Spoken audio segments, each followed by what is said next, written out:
بسم الله الرحمن الرحيم. قل أوحي إلي أنه استمع نفر من الجن فقالوا إنا سمعنا قرآنا عجبا يهدي إلى الرشد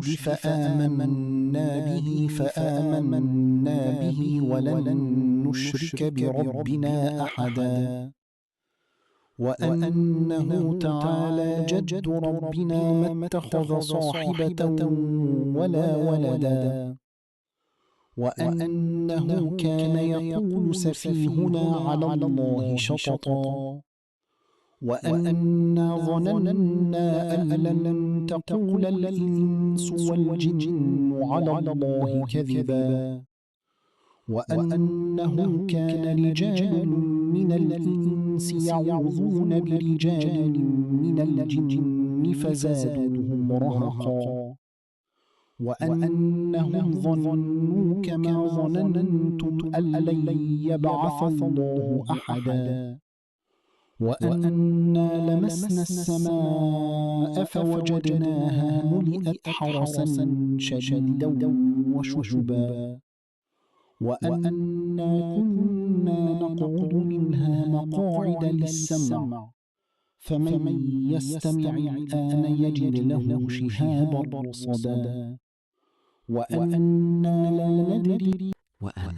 لا ندري أشر أريد بمن في الأرض أم أراد بهم ربهم رشدا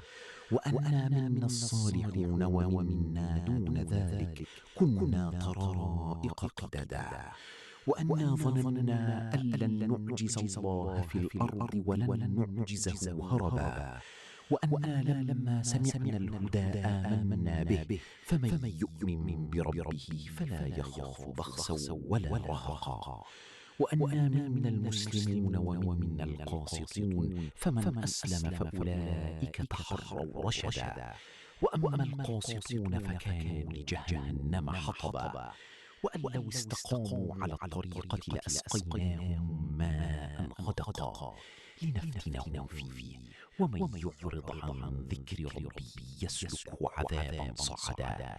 وأن المساجد لله فلا تدعوا مع الله أحدا وأنه لما قام عبد الله يدعوه كادوا يكونون عليه لبدا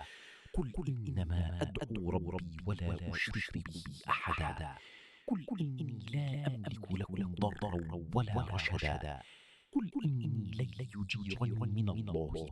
أحدا ولن أجد من دونه ملتحدا إلا بلاغا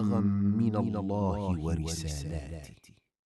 ومن يعص الله ورسوله فإن له نار جهنم خالدين فيها أبدا حتى إذا رأوا ما يوعدون فسيعلمون من أضعف ناصرا وأقل عددا قل إن أدري أقريب ما توعدون أم يجعل له ربي أمدا عالم الغيب فلا يظهر على غيبه أحدا